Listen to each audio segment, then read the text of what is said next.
우리들은 하루에도 수십 번 아니 수백 번 비교를 하면서 살아가게 되죠. 매일 아니면 매주 혹은 매달 우리가 저울에 올라가 보면 지난달 혹은 지난주 어제보다 내 몸무게가 어떻게 되었나 이걸 이제 비교해 보기도 하고, 또 애들이 학교 가서 일어서기만 하면 친구들과 키가 내가 더 큰지 적은지가 금방 비교가 되죠. 뉴스를 틀기만 하면 우리나라 GDP가 세계에서 몇 등이라는 둥, 군사력은 몇이라는 둥, 항상 우리나라를 다른 나라와 비교하는 이야기를 듣게 됩니다. 크다, 작다, 많다, 적다, 높다, 낮다, 강하다, 약하다.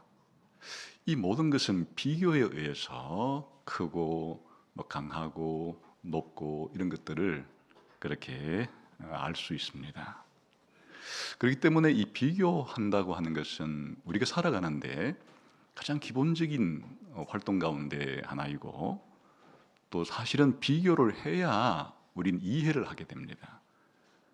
새로운 어떤 것을 이해하려고 하면 기존에 알고 있는 것과 비교를 통해서 이해를 하게 되는 거죠. 이 건물이 얼마나 높습니까? 이렇게 물어봤을 때 63 빌딩의 한 절반쯤 됩니다. 이미 알고 있는 건물의 크기를 가지고 새로운 건물을 비교해서 그렇구나 이렇게 이해를 하죠. 이 사람이 얼마나 뛰어납니까? 이랬을 때도 우리가 뛰어난 사람, 모차르트 정도 됩니다. 이렇게 미리 알고 있는 어떤 사람과 비교할 때 새롭게 우리가 알아야 될 사람들의 특성도 잘 이해할 수가 있습니다. 그러니까 비교한다고 하는 것은 우리가 정신적으로 뭔가를 이해하는, 또 뭔가를 인식하는 데 있어서 가장 기본적인 도구라는 것을 알 수 있습니다. 그러나 모든 것을 비교할 수 있는 것은 아니에요. 비교는 급이 같아야 합니다. 예를 들면 에베레스트 산과 한라산을 비교할 수 있겠죠. 이와 같이 산은 산으로 비교할 수 있는 것인데, 한라산과 한강을 놓고서 무엇이 더 높습니까? 무엇이 더 깁니까? 이런 비교가 안 되죠. 범주가 다른 것이에요. 다시 말하면 우리들은 같은 범주에 있는 것들끼리는 비교가 가능하지만 범주가 다르게 되면은 비교가 불가능하죠. 그런 면에서 하나님과 우리 인간은 어떨까요? 하나님을 우리 인간과 비교하거나 하나님을 피조물과 비교할 수 있을까요? 흔히 사람들은 하나님을 생각할 때 인간의 연장선상에서 마치 우리가 보고 들은 것은 피조세계밖에 없기 때문에 이 피조세계의 것을 가지고 하나님을 이해하려고 하는 그런 성향이 있어요. 그러나 이것은 불가능합니다. 창조주 하나님은 자신이 창조하신 이 창조세계, 피조된 이 세계와 비교가 불가능한 분이에요. 왜냐하면 창조주 하나님은 피조물이 아니기 때문에 피조물을 비교하는 기준을 가지고 하나님을 이해할 수는 없는 것이에요. 이스라엘 사람들이 바벨론 포로로 끌려온 이후에 실망하고 낙심한 것은 이 하나님에 대한 이해가 잘못된 것인데, 그것은 바로 이 하나님을 거대한 제국인 바벨론 제국과 비교하고 바벨론 사람들이 섬기고 있는 우상과 비교하고 바벨론의 황제인 느부갓네살과 비교할 때 그들의 마음속에는 문제가 해결되지 않는 것이에요. 이 거대한 바벨론 제국의 포로로 끌려왔는데 과연 하나님은 우리를 다시 해방시켜 주실 수 있는 능력이 있으신가? 그리고 그럴 의도도 있으신가? 이렇게 해서는 문제가 해결되지가 않아요. 하나님은 이 피조 세계와는 비교 불가능할 정도의 위대하시고 탁월하시고 무한하시고 영원하시고 불변하신 분이라고 하는 사실을 알아야 이제 자신들이 처해 있는 이 바벨론 포로라고 하는 이 문제를 바르게 직시할 수가 있고, 하나님께서 이제 이사야 40장 1, 2절에서 말하듯이 위로하라, 위로하라. 이제 이 바벨론 포로의 복역의 때는 끝났다라고 말씀하시면서 여호와 하나님이 직접 오셔서 위대한 구원의 길을 보여주시고 또 구원의 길로 가게 해 주실 거라고 하는 위대한 약속을 들었을 때 과연 그럴까? 과연 하나님이 이 무시무시한 현실을 뚫고 우리에게 해방의 날을 줄 수가 있을 것인가? 라고 하는 이런 모든 의심을 떨쳐버리고 낙심을 털고 일어나서 하나님을 소망을 할 수 있게 되겠죠. 그래서 오늘 읽은 이제 이사야 40장 12절부터 31절까지는 사실 이사야 40장 1절부터 11절과 깊은 연관을 가지고 있습니다.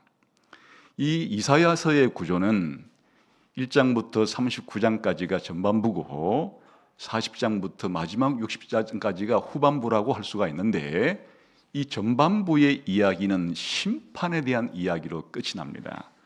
우리 한번 이사야 39장 5절부터 한 7절까지 같이 읽어볼까요? 시작. 이사야가 히스기야에게 이르되 왕은 만군의 여호와의 말씀을 들으소서. 보라, 날이 이르리니 네 집에 있는 모든 소유와 내 조상들이 오늘까지 쌓아둔 것이 모두 바벨론으로 옮긴 바 되고 남은 것이 없으리라. 여호와의 말이니라.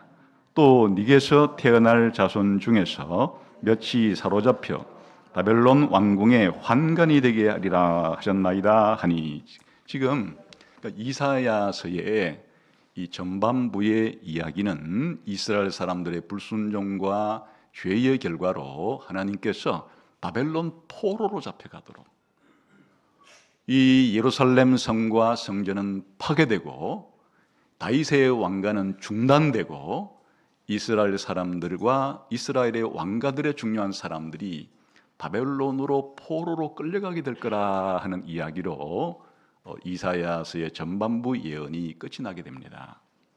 그럼 이제 이 40장부터는 무엇을 배경으로 하는가 하니까, 이렇게 이스라엘 백성이 죄와 불순종으로 인해서 바벨론 포로로 잡혀와 있는 상황을 전제로 혹은 배경으로 하는 것입니다. 그런 의미에서 40장은 완전히 새로운 전환점이 되는 것이죠.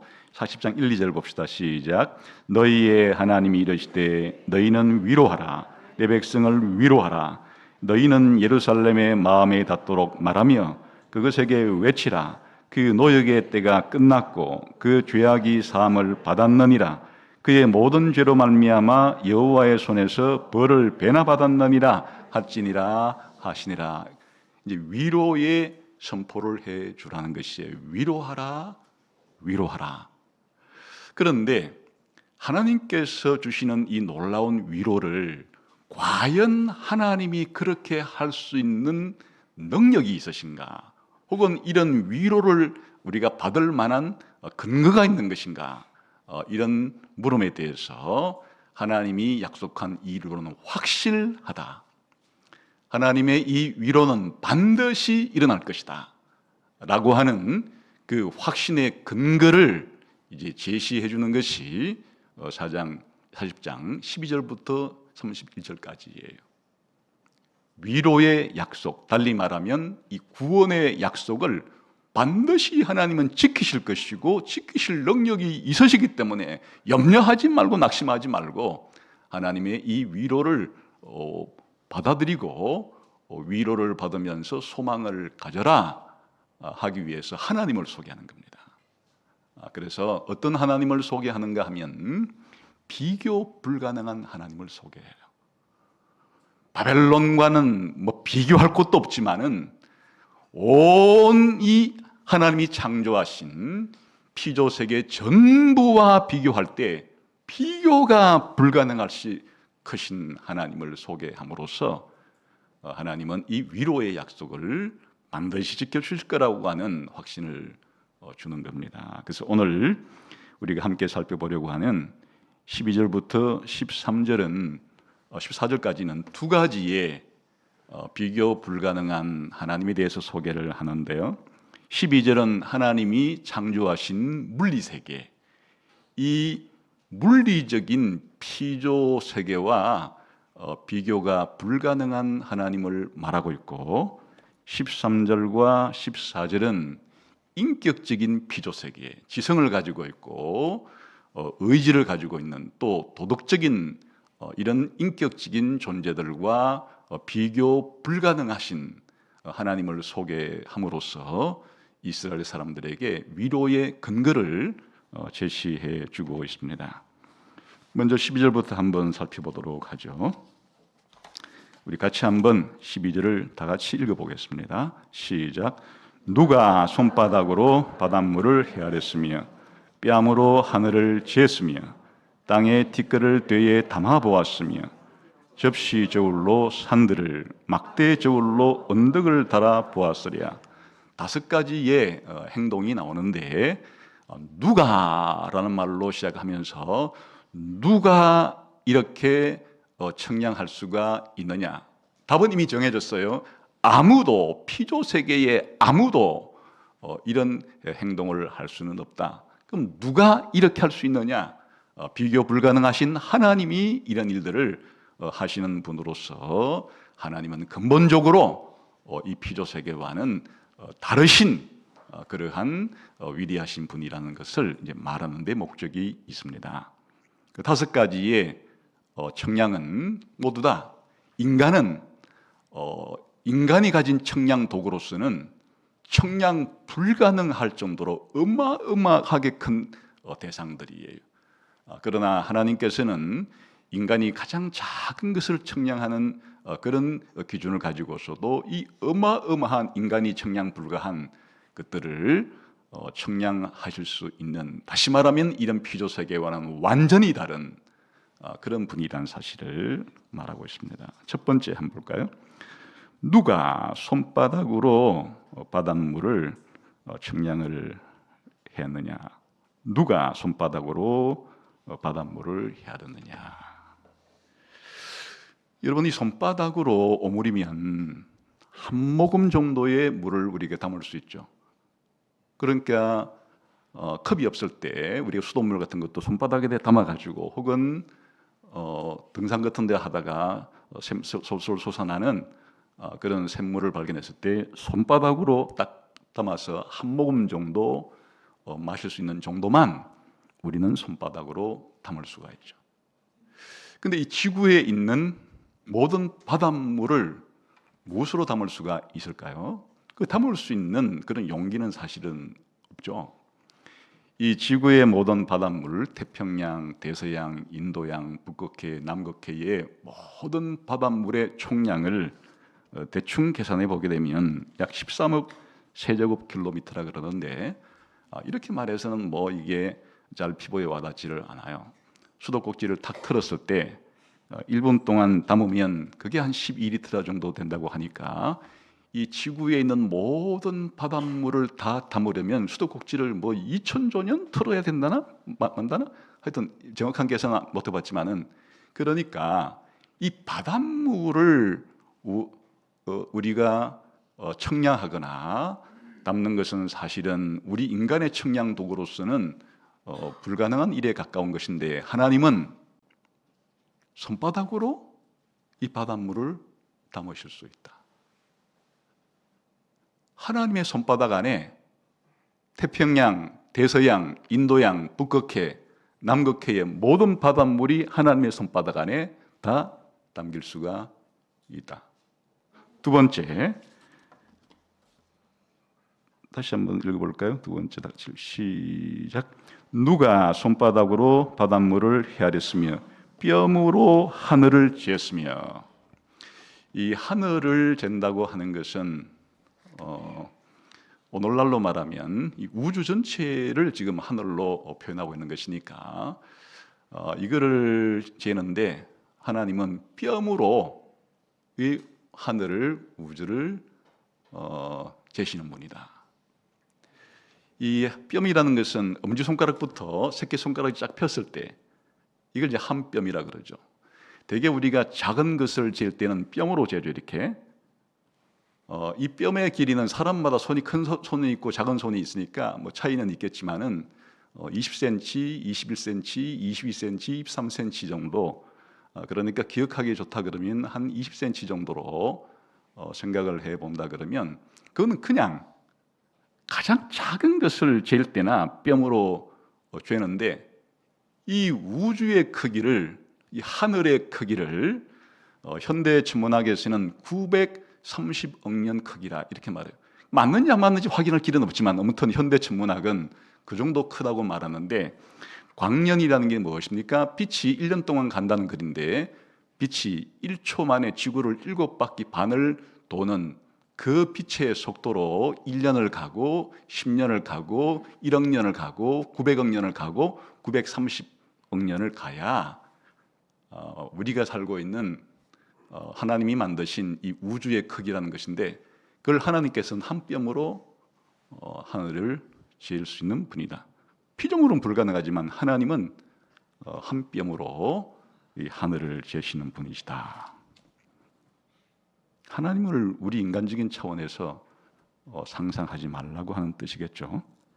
세 번째, 다시 한번 읽어봅시다. 시작. 누가 손바닥으로 바닷물을 헤아렸으며 뼘으로 하늘을 쟀으며 땅의 티끌을 되이에 담아 보았으랴. 우리가 흔히 뭐 곡식을 퍼주거나 이렇게 이제 할 때 되에 담죠. 고대에서도 이런 곡식과 이런 것들을 담을 때 되에 담아 주는 것인데, 뭐 이 되라고 하는 것이 요즘 생수병으로 말하면 큰 생수병 한 뭐 3개 정도에 해당되는 정도의 그런 곳에 지구 표면적에 있는 모든 흙과 모래와 티끌을 다 누가 담을 수 있겠습니까? 불가능하죠. 그런데 하나님께서는 그런 되에 지구에 있는 이 모든 모래와 티끌과 흙들을 다 담으실 수 있는 분이시다. 그렇게 말하고 있죠.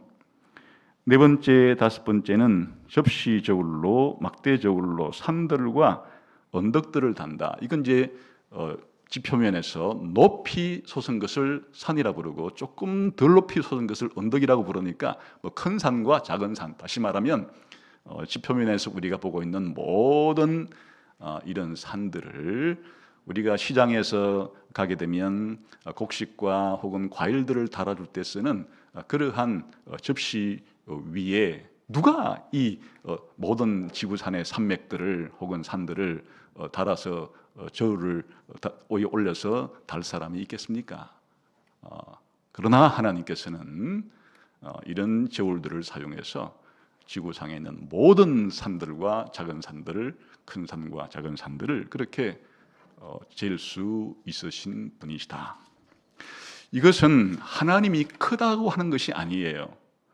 그러니까 이 모든, 쉽게 말하면 하나님이 창조하신 하늘도 땅도 바다, 여기에 하늘과 땅과 바다가 다 나오죠. 그러니까 하나님이 만드신 모든 피조 세계보다 하나님은 단순히 더 크다. 이건 피조 세계와 하나님을 비교하는 수준이죠. 이걸 말하고자 하는 것이 아니에요. 다시 말하면 모든 하늘과 땅과 바다와 피조 세계가 하나님의 손바닥 안에 들어간 것이라면 하나님은 이 피조 세계와 비교가 불가능한 피조 세계를 초월하시는 분이라는 사실을 강조하는 것입니다. 그러니까 우리가 하나님을 생각할 때 하나님은 하나님 자신이 창조하신 이 피조 세계와 비교 자체가 불가능한 완전히 차원이 다른, 존재적으로 차원이 다르고 범주가 다른 그러한 분이라는 사실을 알아야 한다는 것을 수사적으로 묻는 거죠. 그러니까 이렇게 말하는 것은 생동감이 떨어지죠. 창조주 하나님은 자신이 창조한 이 피조 세계와 더불어 비교가 불가능한 분이시고, 하나님은 피조 세계보다 무한히 차원이 다른 초월적인 위대하신 분이시다 이렇게 말할 수도 있는데 생동감이 떨어지죠. 그래서 수사 의문문을 쓰는 것이에요.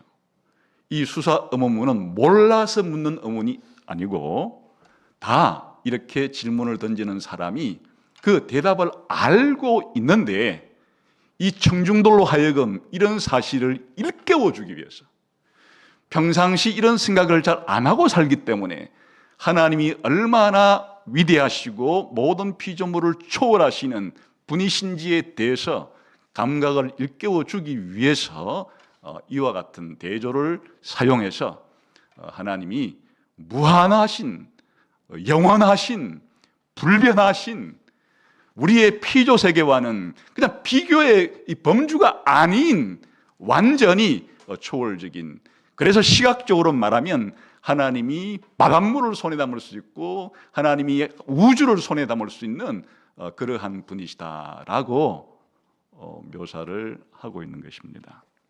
여기에 중요한 사실은 이 시각 교정을 해주는 것이에요. 지금 바벨론의 한 포로로 끌려간 이스라엘 사람들이 압도당하는 그리고 좌절하는 경험을 한 것 중에 하나는 이 바벨론이라고 하는 이 제국의 크기 때문이에요.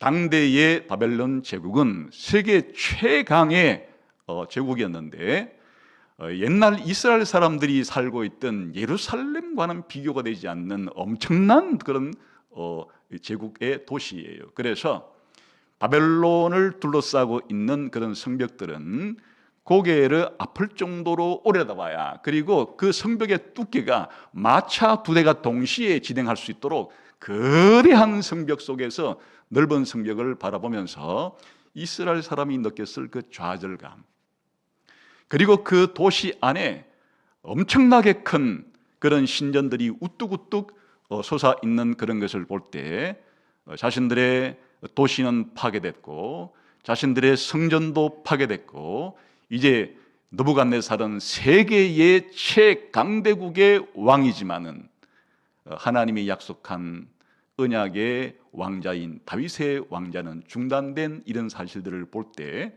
이 바벨론의 위용, 바벨론의 크기에 압도당해서 이 좌절과 낙심 속에 있을 포로민으로 가 있는 이스라엘 백성에게 이사야는 바벨론의 크기에 압도당하지 말라, 너희들의 눈을 바벨론 성벽에 고정하지 말고 더 높이 봐라, 더 멀리 봐라, 하늘을 보고 바닷물을 보고 이 땅 전체를 바라보고, 아니 그것을 바라보는 얘기가 아니고 하늘 위에, 바다 위에, 땅 위에, 심지어 바닷물과 땅들과 하늘을 손바닥 안에 넣을 수 있고 한 뼘으로 잴 수가 있고 이 대박에다가 그리고 저울에다가 달 수 있는 그 하나님을 보라, 이렇게 말하는 것이에요. 그러면 갑자기 거대하게 느껴졌던 문제가 작아지기 시작합니다. 여러분, 비행기들을 다 타보셨을 테니까 비행기를 타기 전에 서울이나 경기도 어느 지역에서 인천공항까지 갈 때 1시간이 걸리고 혹은 30분이 걸리고 수많은 그런 빌딩들과 집들을 거쳐서 이제 공항에 도착하는, 공항도 꽤 크게 보이죠. 거기에 많은 비행기들도 꽤 크게 보이죠. 그런데 이제 시간이 되어서 비행기가 출발을 했습니다. 100m 상공으로 올랐어요. 그러면 이제 크게 보이던 비행기들도 조그맣게 보이기 시작하죠. 1000m를 솟았어요. 공항 자체가 이제는 아주 작게 보이죠. 3000m 고도로 올라갔어요. 10,000m 고도로 올라가게 되면은 그냥 이 서울 경기 지역이라고 하는 거대한 도시 자체가 아주 미미한 점처럼, 좀 과장하자면 개미처럼 보이는 그런 시점의 변화가 생겨나게 되죠. 이 도시는 그대로 있어요. 공항도 그대로 있습니다. 비행기도 그대로 있어요. 크기가 변한 것은 아니에요.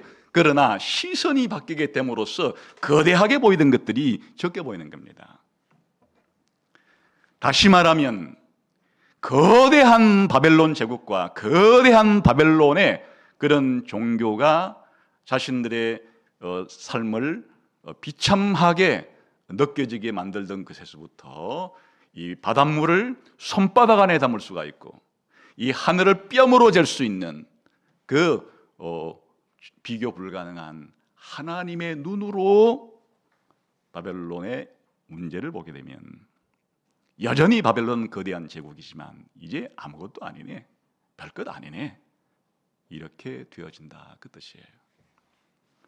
사실은 우리도 마찬가지 아닙니까? 우리가 살아가게 될 때 가장 크게 느껴지는 것은 건강 문제죠. 이제 큰 수술을 앞두게 되었을 때 아무리 해도 이 만성 질병이 나을 기미가 보여지지 않을 때 수술은 거대하게 느껴지고 이 만성 질병은 거대한 바벨론 성벽처럼 그렇게 느껴질 가능성이 있죠. 우리가 경제적인 어려움도 마찬가지 아니에요. 내가 어쩌다가 빚을 졌는데 더 이상 빚을 갚을 수 없을 정도로 빚을 졌을 때, 아니면 생계가 막막할 정도로 힘들어졌을 때, 이것은 내 삶의 거대한 크기로 거대한 성벽처럼 느껴질 가능성이 있죠. 부부 사이나 부모 자식 사이나 아니면 다른 사람과의 관계가 파탄이 나서 그냥 파탄 난 정도가 아니라 다시 회복이 불가능할 정도로 관계가 깨어졌을 때 이런 관계는 다시 회복될 수 있을까? 거대한 성벽처럼 그렇게 느껴질 가능성이 있죠. 문제만 보면 그렇다는 것이에요.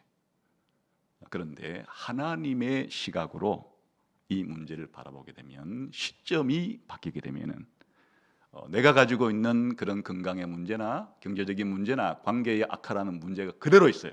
그대로 있지만 이런 것들이 작아 보이기 시작하죠. 이게 그렇게 내 인생을 좌지우지할 만큼 극복하지 못할 것처럼 그렇게 다가오지는 않죠. 내 시선이 아니라 하나님의 시각으로 볼 때, 하나님의 시선으로 볼 때 내가 직면한 이런 문제들은 별것이 아닌 것처럼 우리의 시선의 차이가, 문제는 그들에 있다 할지라도 문제가 주는 압박감은 훨씬 더 달라지게 될 수밖에 없죠.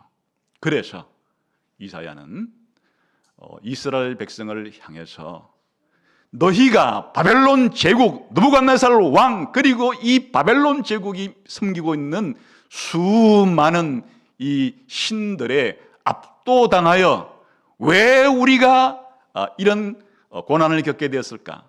왜 우리가 이런 어려운 상황을 맞이하게 됐을까? 과연 우리는 이 어려운 상황을 해결할 수 있을까라고 낙심해 있는 사람들에게 시선을 바꿔봐라, 관점을 바꿔봐라. 바로 바벨론 제국이 아니라 피조 세계와도 비교가 불가능한 하나님의 관점을 가져보라고 그렇게 이야기를 하는 것이죠. 이제 두 번째, 세 번째 13절과 14절은 사실 같은 문제예요. 같은 문제인데 하나님을 인격적인 피조 세계와 비교하는 것입니다. 인격적이라는 것은 바로 지성이 있고 의지가 있는, 그래서 지성과 의지를 가지고 도덕적인 선택을 하고 책임을 질 수 있는 존재를 인격적인 존재라 그럽니다. 그러니까 여기는 천사가 있고 사람이 있습니다. 이런 존재와 하나님과도 비교를 해 주는데 그 비교 불가능하다는 것이죠. 비교를 한다는 뜻이 아니고. 근데 13절은 이게 이제 두 가지 질문을 던지는데, 역시 누가라는 질문을 던지면서 두 가지로 좀 총괄적으로 그렇게 묻고, 14절에서는 이 13절에서 물은 두 가지의 총괄적인 질문을 좀 구체화시켜서 세분화시켜서 다섯 가지의 질문으로 그렇게 만듭니다. 그러니까 아주 구조가 아주 아름답게 짜여졌어요. 12절에서 다섯 가지의 청량행위와 13절에서의 두 가지의 총괄적인 질문과 다시 14절에서 다섯 가지의 그런 질문을 통해서 525라는 구조를 가지고 전체적으로는 비인격적인 물리적인 피조세계와 또 인격적인 피조세계 전부를 포괄하는 피조세계와 비교할 수 없는 하나님을 우리들에게 일깨워 주고 있습니다. 13절을 한번 같이 보겠습니다. 같이 한번 13절을 읽어보죠. 시작.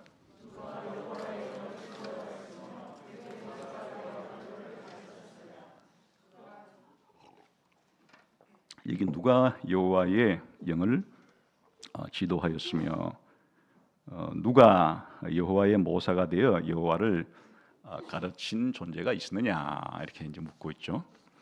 여기 여호와의 영 할 때 이 여호와의 영은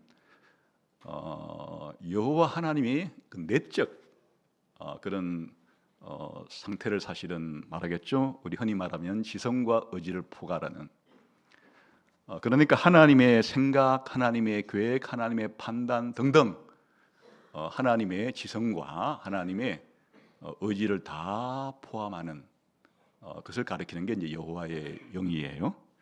근데 여기에 누가 여호와의 영을 지도하였는다 이렇게 번역됐는데 이 단어가 뭐하고 똑같은 단어인가 하면은 그 12절에 나오는 그 뼘으로 하늘을 잰다 할 때 잰다는 단어와 똑같은 단어예요.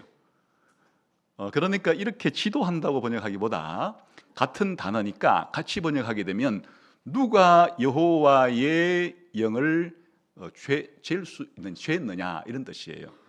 다시 말하면 청량할 수 있느냐 그런 뜻이죠. 불가능하다 그 말이죠. 이 대답은. 다시 말하면 바닷물을 손바닥 안에 담고 하늘을 뺨으로 잴 수 있는 이와 같은 하나님인데 그런 하나님의 생각, 그런 하나님의 마음을 누가 청량할 수 있느냐 이 뜻이에요. 하나님의 생각과 하나님의 마음을 누가 헤아릴 수 있느냐, 누가 청량할 수 있느냐, 누가 이해할 수 있느냐, 없다죠. 다시 말하면 하나님께서는 우리의 피조물이 완전히 이해할 수 없는 분이에요. 그 하나님께서는 자신을 이해시키려고 계시를 해 주었어요. 우리 흔히 말하는 이런 자연과 역사와 양심을 통해서 또 성경을 통해서 하나님이 자기 자신을 계시해 주신 것은 우리 인간이 알 수 있는 만큼 또 알 수 있도록 그렇게 해 주셨기 때문에 하나님이 알려주신 만큼은 우리가 참되게 알 수 있지만 하나님을 완전히 안다는 것은 존재 자체로서 불가능한 것이에요. 하나님은 무한하고 영원하고 불변하신 창조주 하나님이기 때문에 유한하고 변화가 심한 일시적인 우리 인간적인 존재로서는 그 하나님을 청량할 길이 없다. 그 하나님의 마음과 생각을 다 헤아릴 길이 없다. 그 하나님을 완전히 이해하는 것은 불가능하다. 이건 너무나 당연한 이야기 아니에요. 우리가 하나님을 이해하려고도 하고 또 하나님의 생각을 알려고도 하고 그렇게 할 수 있고 또 하나님은 그렇게 하도록 그렇게 계시를 주었지만은 근본적으로 하나님은 우리가 완전히 이해하기가 불가능한 분이시다. 유한은 무한을 담을 수가 없기 때문이다. 그런 뜻이죠. 이게 하나님을 대할 때, 하나님을 생각할 때 가장 기본적인 점이에요. 내가 주물락주물락해서 하나님은 이런 분일 거야, 하나님의 마음은 이럴 거야, 하나님의 뜻은 이럴 거야 라고 나의 얄팍하고 작고 좁은 생각으로 하나님의 마음을 재단하거나 하나님의 이해와 하나님의 뜻을 그렇게 내 마음대로 생각하는 것이 원천적으로 불가능하다는 뜻이에요. 하나님은 그런 분이 아니에요. 우리의 판단과 우리의 이해력에 다 담을 수 있는 분이 아니시다 그 뜻이에요. 우리가 바닷물도 다 못 담고 하늘도 재지 못하는 우리 인간이 그런 바닷물과 하늘을 손바닥 안에 담고 뺨으로 잴 수 있는 그런 하나님을 어떻게 여호와의 영을 잴 수가 있으며 청량할 수가 있겠느냐. 불가능하다. 그런 뜻이죠. 그럼 그 다음도 마찬가지가 되는 것이에요. 13절 다시 읽어보시죠. 누가 여호와의 영을 지도하였으며 그의 모사가 되어 그를 가르쳤으라. 이런 하나님께 우리가 모사가 되어서 하나님께 훈수를 두고 하나님 보고 이렇게 하세요 저렇게 하세요, 이게 잘못했어요, 왜 이렇게 하셨어요, 이렇게 말할 수가 있느냐. 불가능하다는 거죠. 모사라는 것은 고대 왕들이 통치를 할 때 자기가 다 통치 못하죠. 그러니까 자기 나라의 가장 똑똑한 그런 학자들, 지성인들, 그리고 당시로 말하면 술사들, 뭐 이런 사람들을 모사로 삼아서 자문을 구하는 거죠. 전쟁을 해야 돼 말아야 돼. 자문을 구하고, 전쟁 중에 전쟁을 그만둬야 돼 아니면 계속해야 돼. 왕들이 그 자기 나라를 통치하거나 다른 나라와의 관계를 어떻게 설정할지에 대한 것들을 전부 다 모사들을 통해서 자문을 받아서 그렇게 통치를 하죠. 이런 모사들이 없으면 그냥 고대에 아무리 이집트의 왕이라도, 아수르의 왕이라도, 바벨론의 왕이라도, 페르시아의 왕이라도 통치가 불가능한 것이에요. 나라가 크면 클수록 모사들의 수도 늘어나죠. 그런데 감히 하나님에게 우리가 모사가 되어서 하나님 이렇게 시작하세요, 그만두세요, 하나님이 잘못된 거예요, 왜 이렇게 했어요, 이렇게 우리가 모사가 되어서 하나님을 가르칠 수 있는 존재가 어디 있겠어요? 불가능하죠. 하나님은 원천적으로 우리의 자문을 받을 필요가 없으신 분이에요. 사람이나 인간 왕이나 조언이 필요한 거고, 우리나 지식과 능력이 부족하니까 다른 사람의 이런 자문과 조언을 받는 것이 필요하지만은, 이렇게 무한하고 영원하고 불변하신 하나님께 누가 자문을 한단 말이에요? 누가 하나님을 가르친단 말이에요? 하나님은 다른 피조물로부터 이런 자문이나 가르침을 받기에 불가능한 분이에요. 왜? 하나님은 무한한 지식을 가지고 계시고 무한한 지혜를 가지고 계신데 이런 자문이 왜 필요하겠어요? 그러니까 하나님은 본질적으로 자존하신 분이신데, 존재에 있어서만 다른 피조물을 의존하지 않으시는 것이 아니라 이런 지식과 지혜의 문제에 있어서도 하나님은 다른 지식과 다른 지혜를 자문받을 필요가 없는 지적으로도 자존하신 분이시다 하는 것을 알 수가 있습니다. 이것을 좀 더 구체화시키는 것이 이제 그다음 14절이에요. 이 두 가지의 가장 근본적인 것을 포괄적으로 말했으니까 좀 더 이제 이런 것이 불가능하다는 것을 세부적으로 5가지를 말하는 겁니다. 14절을 같이 읽어보세요. 시작. 그가 누구와 더불어 언언하였으며 누가 그를 교훈하였으며 그에게 정의의 길을 가르쳤으며 지식을 가르쳤으며 통달의 도를 보여주었느냐. 그러니까 13절에 하는 이야기를 좀 더 이제 구체적으로 더 표현을 하는 거죠. 그러니까 하나님이 자문받을 필요가 없는 분인데 누구하고 언언을 하겠어요? 언언이라는 것 자체가 언언을 하면서 상의를 하면서 그렇게 자문을 해준다는 것인데, 모사가 필요 없으신 분인데 하나님이 누구하고 상의를 하겠냐고요. 하나님이 우주를 처음 창조할 때 누구하고 상의를 해서 누구에게 자문을 받아서 이 우주를 창조하셨겠냐는 거예요. 하나님이 이 창조된 세상을 통치하실 때 누구로부터 자문을 받아서 누구하고 상의해서 이 세상을 통치하겠냐는 거예요. 그렇지 않다는 거예요. 하나님은 그럴 필요가 없으시고 그럴 수가 없어요. 하나님은 완전히 지적으로 전지하시고 모든 것을 아시고 모든 것을 하실 수 있는 분이신데 이런 언언할 상대가 필요가 없으시죠. 그러니까 누가 그를 교훈하겠느냐? 누가 하나님을 일깨워서 하나님을 이해시키고 하나님을 납득시키고 이렇게 할 분이 있겠어요? 불가능하죠. 하나님 자신 자체가 모든 것을 완전히 그냥 적극적으로 다 아시는 분인데 어떻게 하나님이 이것 잘 못 깨달았죠? 하나님 이것 깨닫지를 못했죠? 이렇게 해야 하나님이 깨달으실 거 아닙니까?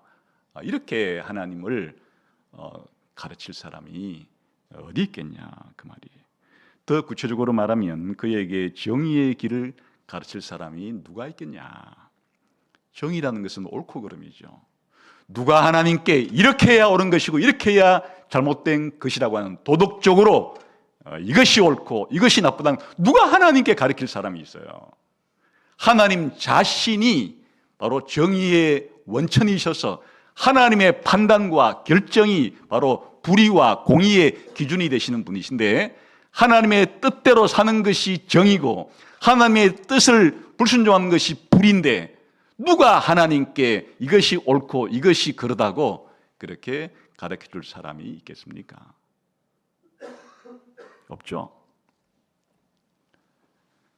누가 하나님께 지식을 가르쳐 주겠습니까? 사물의 본질을 하나님이 다 알고 계신데, 하늘의 본질은 이것이에요, 말의 본질은 이것이에요, 사람의 본질은 이것이에요, 이렇게 하나님께 이 세상에 그런 본질적인 지식에 대해서 가르쳐 줄 사람이 있겠습니까? 사람 자체가 하나님 만드신 이 세계 자체의 본질도 제대로 알기 힘들고, 하나님의 본질은 더욱더 알기가 불가능하지만, 사람이 금방지기에 하나님께 이런 사물의 본질에 대한 지식을 가르칠 자가 어디에 있겠습니까? 더 나아가서 통달의 도라는 것은 흔히 말해서 실천적인 지혜라는 것인데, 이렇게 방법을 가르쳐 주는 것이에요. 이런 방법으로 하면 이것을 이룰 수 있다. 그런 흔히 말하는 how, 어떻게 하면 이 목표를 달성할 수 있는가에 대한 지식, 그걸 좀 통달의 도, 흔히 말하는 실천적 지혜의 도를 가르칠 수 있으랴, 이렇게 표현해도 되겠죠. 다시 말하면 이것이 우리에게 가르쳐주는 바가 뭡니까?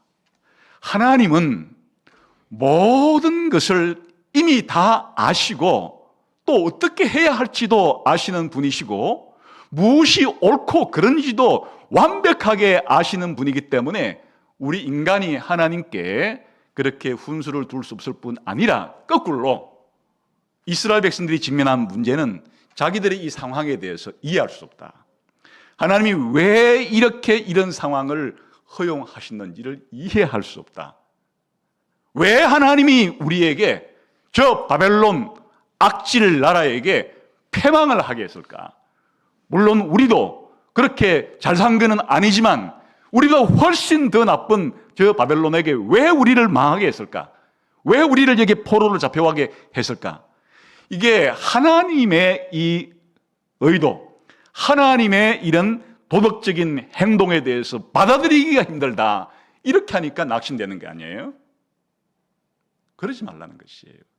비록 네가 다 이해하지 못해도, 어떻게 다 이해하냐? 다 이해하지 못해도 하나님은 완전한 지식과 완전한 지혜와 완전히 도덕적으로 의로우신 분이심을 믿고, 지금 네가 겪고 있는 이 상황에 대해서 왜 하나님이 나에게 이런 일을 허용했냐고, 왜 이렇게 하나님이 나를 계속 지속적으로 힘들게 하시냐고, 이렇게 불평하거나 낙심 가운데 지내지 말게 하기 위해서 네가 그렇게 하나님의 마음과 생각과 뜻과 의도에 대해서 그렇게 불평하거나 혹은 낙심해야 될 문제가 아니다.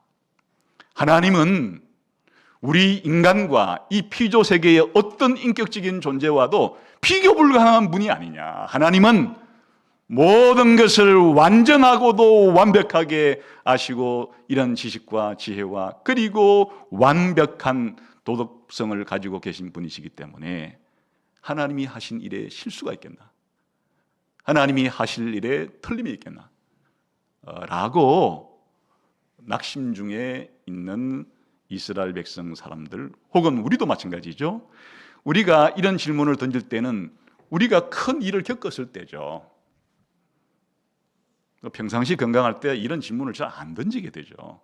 하나님이 나한테 잘해 주시는구나, 이렇게 생각 대충 넘어가죠. 그런데 정말 당신의 목숨은 이제 한 달밖에 남지 않았다고 이렇게 우리들에게 불치에 진단하는 소리를 들었을 때, 또 이것은 병의 원인도 모른다 그러고, 원인도 모르니까 치료의 방법도 없다 그러고, 이런 병에 걸렸을 때 이런 질문이 던져지는 거예요. 아니 하나님, 제가 뭘 그렇게 크게 잘못했는데 제가 이런 엄청난 그런 병을 제가 알아야 된단 말입니까? 이런 질문이 들어오면 하나님 혹시 실수한 거 아닙니까? 하나님 실수한 거 아니에요? 하나님께서 나에게 이런 일을 행동을 하는 거 하나님 도덕적으로 좀 뭐 잘못된 거 아닙니까? 이런 생각이 스물스물 기어오를 수가 있죠. 그러니까 우리가 살아갈 때 뭐 간단하게 해결할 수 있는 그런 문제야 이런 질문 자체를 던지지 않고 그냥 간단하게 해결하면 되는 거니까. 그러나 자신이 해결하기 힘든 어려운 그런 문제 앞에 직면해 있을 때 우리 마음을 짓누르고 우리가 낙심 가운데 있을 뿐만 아니라 이럴 때 하나님의 지혜를 의심하게 되고 하나님의 도덕적인 성품을 의심하게 되는 이런 경지에 왔을 때 중요한 것은 뭐냐? 하나님은 그런 분이 아니라고 하는, 하나님은 우리 인간처럼 그렇게 자문을 받아야 뭐를 결정할 수 있고 우리가 어떤 공의의 길을 지시받아야 옳고 그름을 알 수 있고 뭐 그런 존재가 하나님은 아니시라는 사실을 알게 되면 전폭적으로 하나님을 신뢰하고 하나님이 약속하신 것은 반드시 지켜주겠고 이렇게 나에게 이런 일이 일어난 것도 다 뜻이 계시고 나에게 합력하여 선을 이룬다고 하는 하나님의 뜻과 계획이 있겠지라고 생각하고 그렇게 비교할 수 없는 하나님을 이해할 때 이런 우리가 삶에서 부닥치는 많은 문제들을 하나님을 바르게 알므로써 해결할 수 있다, 그런 뜻이 되는 겁니다. 그러니까 한마디로 말하면 오늘 이사야가 말하는 해결책은 하나님을 바르게 알라는 거죠. 하나님을 바르게 알라. 우리 인간 차원에서 인간의 연장선상으로 그렇게 하나님 생각하지 말고 하나님은 자신이 만드신 이 피조 세계와는 물리적인 세계건 인격적인 세계건 비교 불가능할 정도로 초월적인, 무한히 높고 무한히 강하고 무한히 크신, 무한히 지혜로우신 그런 하나님이라는 사실을 바로 알면 네가 직면한 이 문제의 크기가 다르게 보일 거고, 그리고 하나님을 믿지 못해서 낙심하고 있는 이런 문제도 해결될 거다.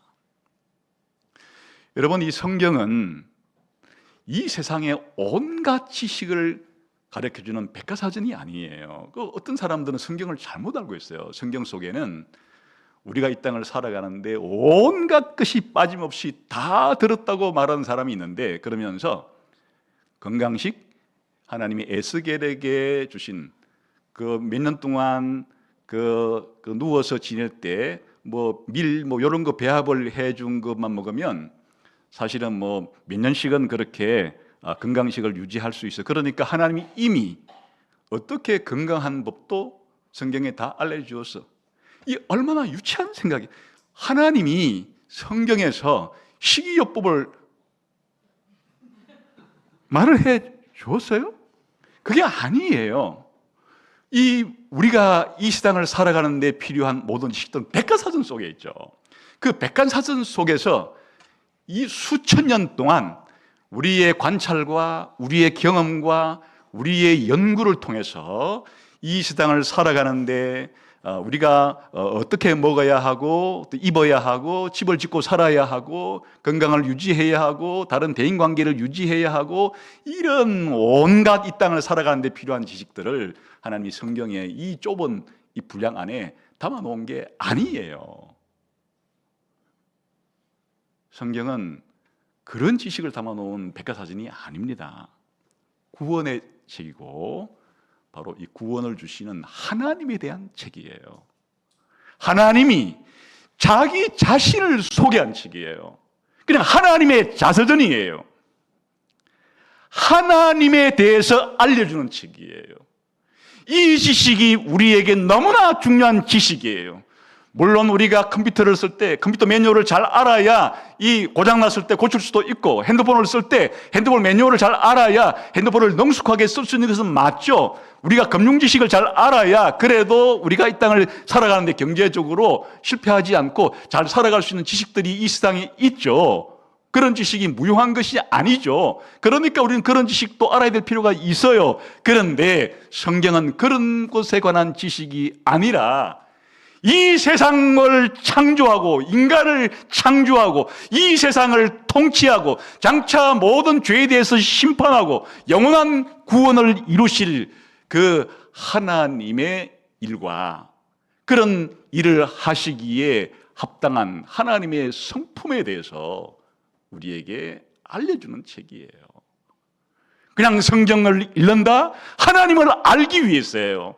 성경을 공부한다? 하나님을 알기 위해서예요. 설교를 한다? 하나님을 가르쳐주기 위한 것이, 설교를 듣는다? 하나님을 알기 위한 것이, 하나님을 알아야 나도 알고 세상의 본질도 알고 어떻게 살아야 할지도 알고 내 문제를 어떻게 다루어야 할지도 알고 어떻게 내 마음의 평강을 유지하는 법도 알고 어떻게 자족하는 법도 알고 어떻게 기뻐하는 법도 알고 살아갈 수가 있으니까 그렇죠.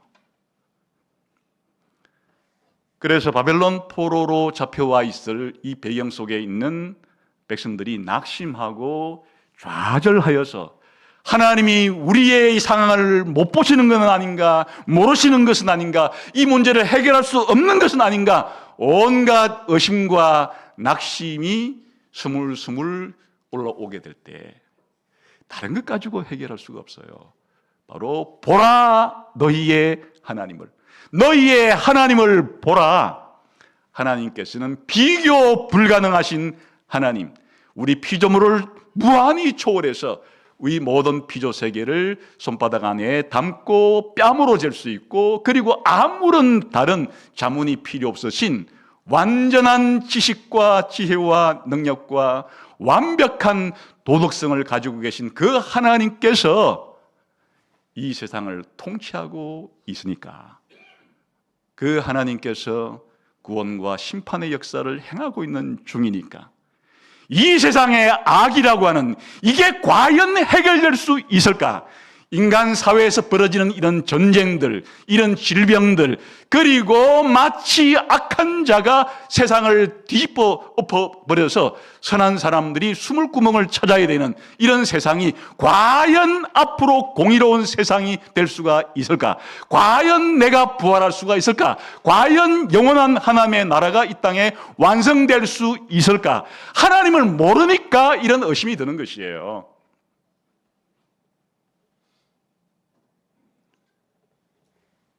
무한하고 영원하고 불변하신 전지하시고 전능하신 하나님을 알게 되면 거대한 악의 세력 앞에서 절망할 수밖에 없는 현실 앞에서 그리고 우리가 꿈꿔야 될 소망이 과연 이루어질까에 대해서 그 모든 문제에 대한 대답은 바로 보라 너희의 하나님을 보라.